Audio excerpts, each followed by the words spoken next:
አዋሽ ወይን አራዳን ለመጠቅለል ከጫፍ መድረሱ ተሰምቷል። በኢትዮጵያ የመጠጥ ኢንዱስትሪ ውስጥ ትልቅ ግምት ተሰጥቶት የነበረውና ዓለም አቀፍ የቢራ አምራች የሆነው ግዙፉ ሄኒከን የኮማሪ መጠጦች ለመግዛት የጀመረው ሂደት በይፋ መፍረሱ ተሰምቷል። ይህን ተከትሎ አገሪቱ አንጋፋ አዋሽ ወይን አክሲዮን ማህበር የኮማሪን የባለቤትነት ድርሻ ለመረከብ የሚያስችለውን ድርድር እያጠናቀቀ መሆኑ ታውቋል። ባለፈው ጥቅምት ተጠናቆ የነበረው የሄኒከንና የኮማሪ ግዢ ስምምነት ሊፈርስ የቻለው በአገሪቱ ማክሮ ኢኮኖሚ ላይ በተከሰቱ ለውጦች ምክንያት እንደሆነ ታማኝ ምንጮች ለካፒታል ገልጸዋል። በተለይ መንግስት ተግባራዊ ያደረገው አዲስ የውጭ ምንዛሪ ተመን ፖሊሲና የብር ዋጋ በከፍተኛ ሁኔታ መቀነስ በኩባንያዎቹ መካከል የነበረውን የዋጋ ግምገማና የክፍያ ስምምነት እንዳወሳሰበው ተመላክቷል።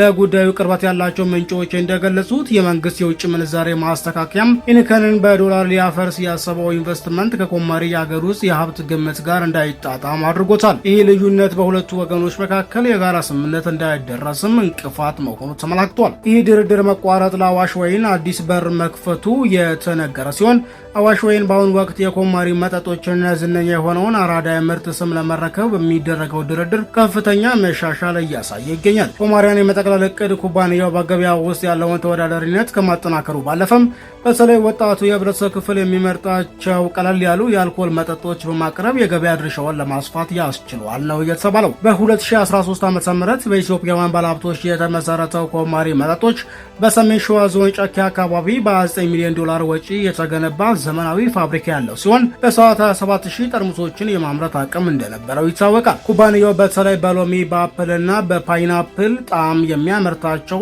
የአራዳ መጠጦች በአጭር ጊዜ ውስጥ ከፍተኛ ተቀባይነትን ማግኘታቸው ይታወሳል።